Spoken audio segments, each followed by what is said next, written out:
nom c'est Jean-Calvin Bounda.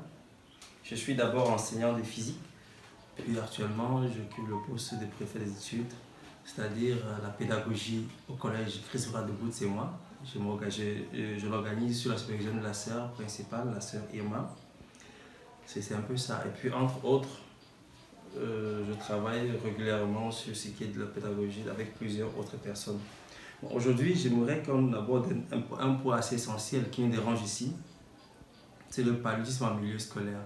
C'est un peu difficile, un peu délicat, parce que cette maladie qui est le paludisme empêche nos élèves de travailler, d'être réguliers à l'école, parce que régulièrement, parmi les maladies qui touchent les élèves ici, le paludisme est en tête. En une semaine, on peut avoir 3 à 4 cas, voire 10 cas de maladies, toujours le paludisme. C'est un problème sérieux. Et ça commence à devenir un peu sérieux. Nous souhaitons vraiment, si on peut réfléchir ensemble sur cela pour essayer de résoudre ce problème, ça va forcément aider les enfants à être plus concentrés et à ne plus rater les cours. Et pour cela, nous proposons, si c'est possible, 2 choses. La première chose, c'est de travailler sur la prévention et travailler sur la guérison aussi. La prévention, comment? Si jamais à l'internat, puisque nous sommes en régime interne et externe, si à l'internat on peut avoir la chance d'avoir les moustiquaires, c'est-à-dire les enfants dorment sécurisés dans les moustiquaires imprégnés, je crois que ça va réduire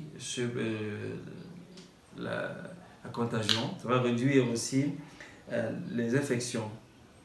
Si on peut également travailler sur la formation des enseignants, c'est-à-dire un ancien enseignant est capable de remarquer très vite que cet enfant-ci a le paludisme, ce sera aussi très très intéressant. On signe aussi l'administration pour quand ils envoient des cas d'enfants de la classe, on remarque qu'il y a le palu, que cet enfant a le palu, ça pourra aider à anticiper et puis l'enfant ne pourra pas rater le cours, c'est-à-dire soigner rapidement.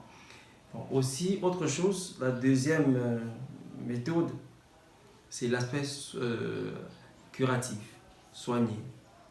C'est un problème parce que tout coûte cher, ça coûte un peu cher les médicaments. Si on peut apporter un peu, si on peut apporter aux enfants, donc à guérir ces enfants-là. Mais n'oublions pas aussi que même les enseignants aussi ne sont pas épargnés. Les enseignants aussi en souffrent de cette maladie. Et si on peut aussi apporter, mettre à disposition des médicaments qu'on peut aussi donner aux enseignants, aux éducateurs, ça pourra empêcher aussi qu'un éducateur ne rate pas un cours parce qu'il est malade du palu. Parce que c'est une des maladies, de par l'environnement qui n'est pas aussi très propre et sain, forcément ça touche tout le monde. Vraiment, merci.